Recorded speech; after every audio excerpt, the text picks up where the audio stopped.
¿Qué tal? ¿Cómo le va? Ya nos encontramos en Telesur para revisar los números, las historias detrás de cada uno de ellos. Estamos en Impacto Económico. Vamos a revisar nuestra perspectiva latinoamericana que hoy nos lleva a ver de cerca cómo establecen programa anticorrupción contra los principales factores de Puerto Rico. Ahí están los sindicatos del sector eléctrico y ellos reclaman sus derechos.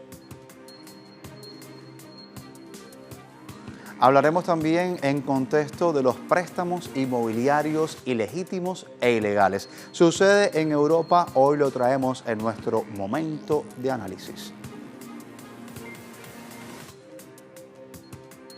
Y el gigante asiático evalúa importaciones y exportaciones y lo hace dentro de todo un gran foro denominado China Internacional Import Expo. Le contamos cómo será hoy en nuestro tiempo de Economía 360. Acompáñanos.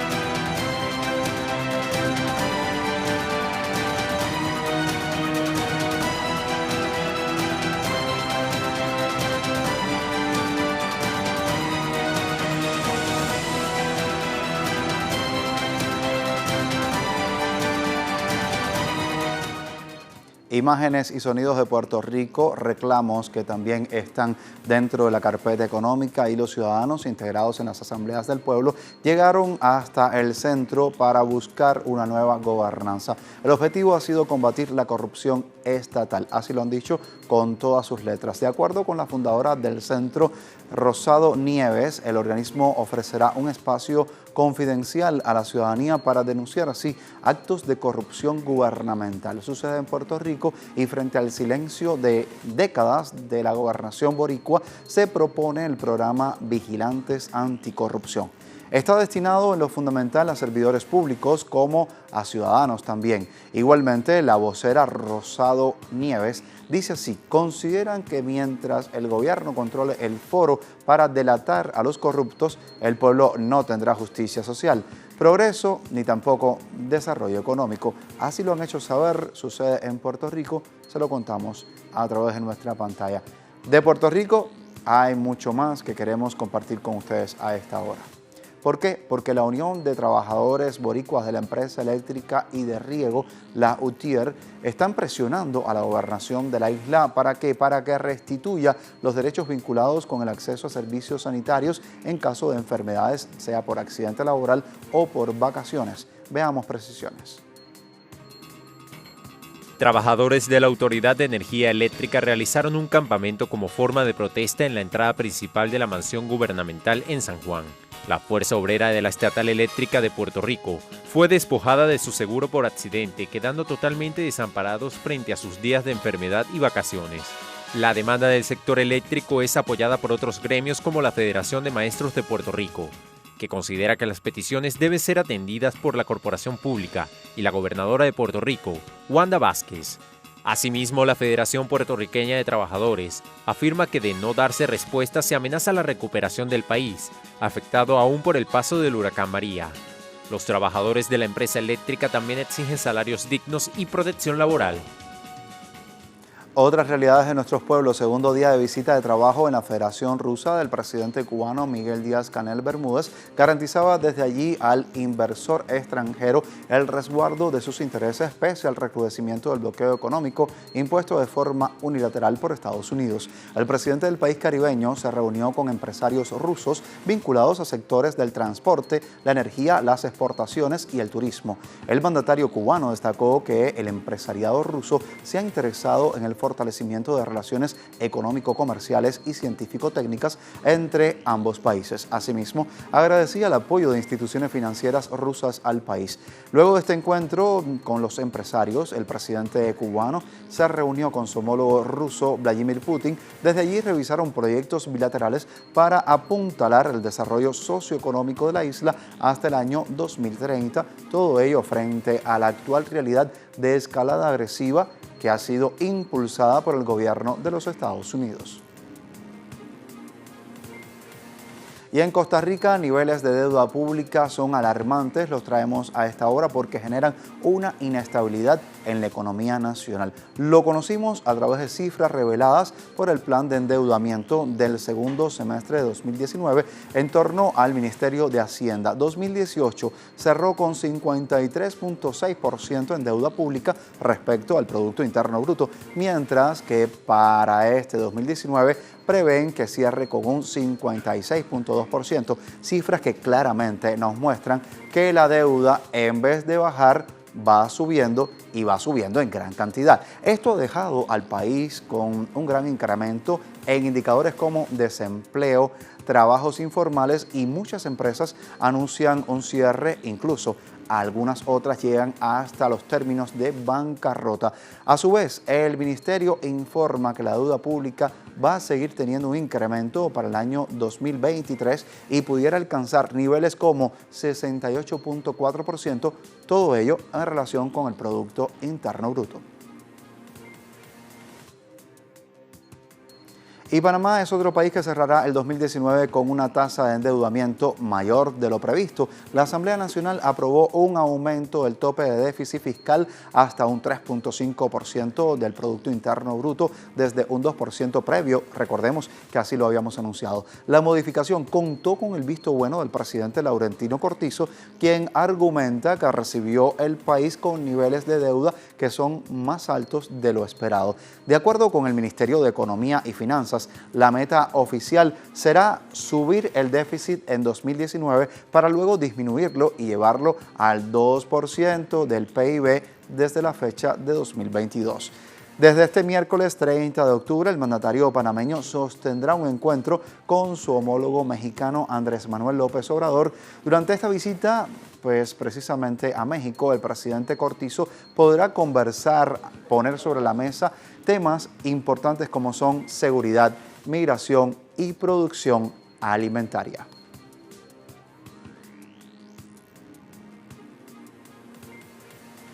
Y ahí en México, los indicadores del Instituto Nacional de Estadística y Geografía revelan que en los primeros 10 meses del mandato del presidente Andrés Manuel López Obrador, la inflación se ubicó en 1.60%, la más baja en comparación con los primeros 10 meses de sus antecesores. El indicador que mide los precios del consumo mostró que AMLO ha logrado contrarrestar la inflación entre diciembre de 2018 y septiembre de 2019, muy diferente al gobierno de Enrique Peña Nieto, en el que la inflación se ubicó en 2.18% durante los primeros 10 meses de su administración, mientras que con Felipe Calderón el índice se ubicaba en 2.80% durante ese mismo periodo. El indicador muestra una estabilidad actual en torno a la moneda, el peso mexicano y los precios energéticos que impulsan el crecimiento económico, dos indicadores fundamentales a tener en cuenta y que estamos llevando a nuestra pantalla a través de Impacto Económico. Momento de hablar de estafas de los créditos hipotecarios en la Unión Europea, pero eso lo reservamos para cuando regresemos de la pausa. ¿Por qué? Porque tenemos que hacer un breve alto en el camino y al volver estamos en tiempo de análisis y revisamos los datos en contexto.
Cuando hablamos de préstamos inmobiliarios surgen muchas, pero muchas interrogantes. Vamos a despejarlas hoy en nuestro tiempo de contexto. ¿Por qué? Porque a comienzos del mes de octubre, un tribunal de la Unión Europea dictaba una sentencia favorable a miles de víctimas en Polonia por préstamos bancarios abusivos, así como lo escucha. Sobre este particular, el portavoz de la Red Internacional del Comité para la Abolición de las Deudas Ilegítimas, Erik Toussaint, presentaba una investigación sobre la estafa bancaria en créditos hipotecarios. Vamos a ver esta realidad, después seguimos mostrando mucho más. El investigador Erik Toussaint afirmó que las estafas sobre los créditos hipotecarios otorgados entre 2004 y 2010 en francos suizos afectó a más de 1 millón de personas en Polonia, Francia, España, Croacia, Hungría, Eslovenia, Grecia y países de los Balcanes. El 3 de octubre de 2019, el Tribunal de Justicia de la Unión Europea en Luxemburgo dictó una sentencia que da parcialmente la razón a las víctimas en Polonia, cuya estafa afecta a 700.000 hogares en ese país. El mecanismo de la banca privada era conceder préstamos hipotecarios en francos suizos que debían ser pagados en moneda local, el zloty. A los usuarios se les convencía que el franco suizo era muy estable y se hacía un buen negocio. Sin embargo, desde 2010, el valor del franco suizo aumentó en relación con el zloty, el euro, la corona croata y el forinto húngaro. En este escenario, una familia polaca que pidió prestado 150.000 francos suizos hace 15 años y ha pagado regularmente intereses y una parte del capital, se encuentra con que tiene que devolver el equivalente en zlotys a la suma inicial en francos suizos en la actualidad. Esto quiere decir que las víctimas están encadenadas a una especie de deuda perpetua. Frente a esta problemática, el gobierno polaco recomendó a las víctimas recurrir individualmente a la justicia y no adoptó una ley de anulación de deudas ilegítimas. El monto total de créditos ligados al franco suizo en bancos de Polonia equivale a 32.000 millones de euros. Les dije que tenemos más datos y aquí los traemos. Esta vez vamos a hablar de grandes bancos que han abusado de sus clientes al otorgar créditos impagables y son bien conocidos en Europa, pues más allá de las fronteras polacas también hay otras realidades. Pero vamos a ver claramente quiénes y cuáles son. Los responsables de los créditos bancarios abusivos en algunos países de la Unión Europea son el BNP Paribas, primer banco francés, el banco alemán Commerzbank, el Santander y el BCP, uno de los principales bancos portugueses que compró a la Société Générale, segundo banco francés, y su filial polaca llamada Eurobank. En el caso de España se calcula que se han comercializado hasta 70.000 hipotecas de las llamadas multidivisa, ya sea en francos suizos o yenes. De ellas, unas 50.000 emitidas entre Bankinter y Popular, absorbido por Santander y Barclays integrado en CaixaBank, mientras que en Francia el BNP Paribas Personal Finance comercializó entre marzo de 2008 y diciembre de 2009 préstamos inmobiliarios tóxicos entre 4.655 familias. Este tipo de préstamo llamado Helvet IMO, destinado en lo esencial a una inversión en vivienda, es suscrito en francos suizos, pero pagado en euros. Asimismo, en Hungría, ante el descontento popular, el gobierno de Viktor Orbán anuló en 2014, por una cantidad de varios miles de millones de euros, préstamos abusivos ligados al franco suizo, obligando a los bancos a convertirlos a la moneda local, el forinto. La misma medida tomó el Ejecutivo de Croacia, que en 2015 tuvo también que aliviar la deuda de cerca de 100.000 familias endeudadas. Sin embargo, hay países europeos que han hecho caso omiso a esta problemática. Tal es el caso de Grecia, donde el Tribunal Supremo rechazó en abril pasado las demandas de 70.000 víctimas de los préstamos hipotecarios en francos suizos, mostrando una vez más que defendía los intereses. Y el investigador Erik Toussaint, que ha estado muy al tanto de este particular, concluye que la gran crisis financiera entre los años 2007 y 2008 ha seguido hasta el presente y se mantiene produciendo efectos. Ha revelado que las prácticas del sector bancario han dejado consecuencias que son más graves precisamente para quienes menos dinero tienen, los ciudadanos. Indica que lejos de servir a la economía y a los financiar grandes proyectos que puedan ser justos de manera social y necesarios desde el punto de vista ecológico, porque lo que se necesita con urgencia en nuestro tiempo, pues los bancos siguen con sus actividades de forma especulativa, por supuesto, en beneficio de todo un puñado de capitalistas que expolian a las y los ciudadanos, a los actores públicos locales. Así estamos viendo esta realidad tan desigual. Toussaint, frente a esta situación, dice que debe tomarse el control de los bancos, socializándolos a través de la puesta en pie de todo un servicio público bancario al servicio del interés general del pueblo. Igualmente pidió actuar de forma coordinada a nivel europeo para así combatir las deudas ilegítimas privadas y en este caso precisa los créditos ligados al franco suizo que fueron, recordemos, concedidos por grandes bancos privados. Es esta una gran realidad que hemos querido presentar hoy a modo de contexto en Impacto Económico. Momento de nueva pausa. Al volver estaremos revisando cómo se mantienen las importaciones en China. Vamos a ver cómo se alista para esta feria que ya está teniendo lugar. Pero le contaremos al volver. Acompáñenos.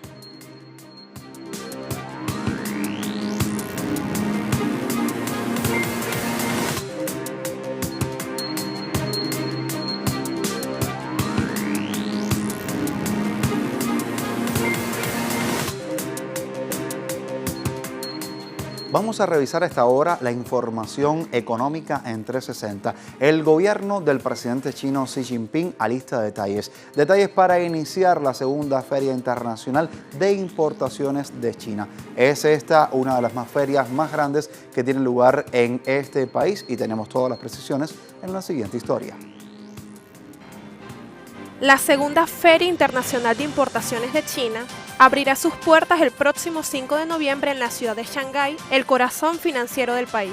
El viceministro de Comercio del gigante asiático dijo que más de 140 invitados extranjeros a nivel ministerial han confirmado su participación. De igual manera, aseveró que asistirán figuras políticas de países y regiones relacionadas, representantes de organizaciones internacionales y directores generales de las 500 principales corporaciones mundiales. Más de 140 invitados extranjeros a nivel ministerial han confirmado su participación. Alrededor de 60 figuras políticas de países y regiones relacionadas, representantes de organizaciones internacionales, directores generales de las 500 principales corporaciones mundiales, ganadores del Premio Nobel y reconocidos académicos nacionales y extranjeros hablarán e intercambiarán ideas en un foro. Asimismo, muchas empresas internacionales que asistieron a la Exposición Internacional de Importaciones de China del año pasado volverán al suelo del gigante asiático para la segunda sesión en noviembre, pero a mayor escala. Tendremos más espacio. Tendremos 3 presencias en la Feria Internacional de Importaciones de China. Tendremos un stand en el lugar principal. Tendremos un servicio selectivo y de lujo. Otro stand para nuestras marcas de lujo. Y tendremos presencia en el otro pabellón francés. Y este año habrá más para todo. Tenemos más marca y más producto y más experiencia. Recordemos que la primera Feria Internacional de Importaciones de China tuvo lugar en el Centro de Convenciones de Hongqiao en noviembre anterior y concluyó con negocios por más de 57.000 millones de dólares.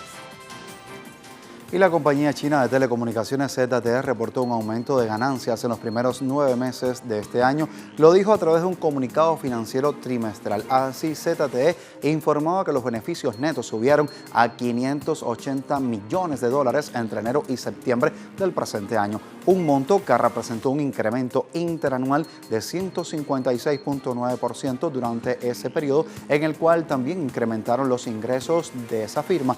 Igualmente, durante ese lapso, ZTE invertía 9.360 millones de yuanes en investigación y desarrollo. Esto representa nada más y nada menos que 14.6% de sus ingresos actuales operativos. Esta firma también anunció que para el final de septiembre había adquirido 35 contratos comerciales relacionados precisamente con temas de tecnología de quinta generación, conocido como 5G, y esto a nivel global. Además, haber entrado precisamente en una estrecha colaboración con más de 60 operadores de telecomunicaciones. Así está ZTE, otra de las empresas de China.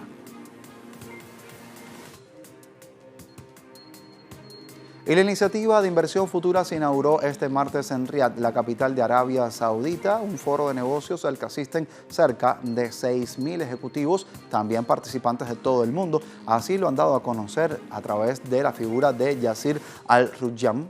Él es el gobernador del Fondo de Inversión Pública de Arabia Saudita, y durante la jornada se firmaron ya se rubricaron 23 acuerdos de inversión que totalizan más de 15.000 millones de dólares. Así lo han dado a conocer a través de la Autoridad de Inversión General de Arabia Saudí, conocido como SAGIA por sus siglas. De igual forma, esta petrolera saudí Aramco firmó un acuerdo de 1.000 millones de dólares, lo hizo con Tubaceq Group. ¿Para qué? Para invertir en todo lo que es el roscado de tuberías y también en la instalación de fabricación de revestimiento de soldadura dentro de ese país. De igual forma, se conoció la suscripción de un acuerdo por el orden de los 230 millones de dólares con Baker Hughes, que está relacionada a esta inversión en torno al desarrollo y la inteligencia artificial. Igualmente se habla de transformación digital. Así lo ha dado a conocer un comunicado emitido por la compañía. Es el foro de inversiones que sumó más de 23 acuerdos, cifra que tienen en pantalla 15.000 millones de dólares solo en la primera jornada. En 2017, los participantes provenían principalmente de América, Europa y Medio Oriente. Hoy y ahora, ustedes vienen de China, India, Japón, Rusia, África, América, Europa y Medio Oriente, todos unidos en un espíritu de colaboración. 300 oradores principales de 30 países diferentes están aquí. Más de 6.000 ejecutivos y participantes asisten. Esto es más del doble que la primera futura iniciativa de inversión. El crecimiento ha sido increíble.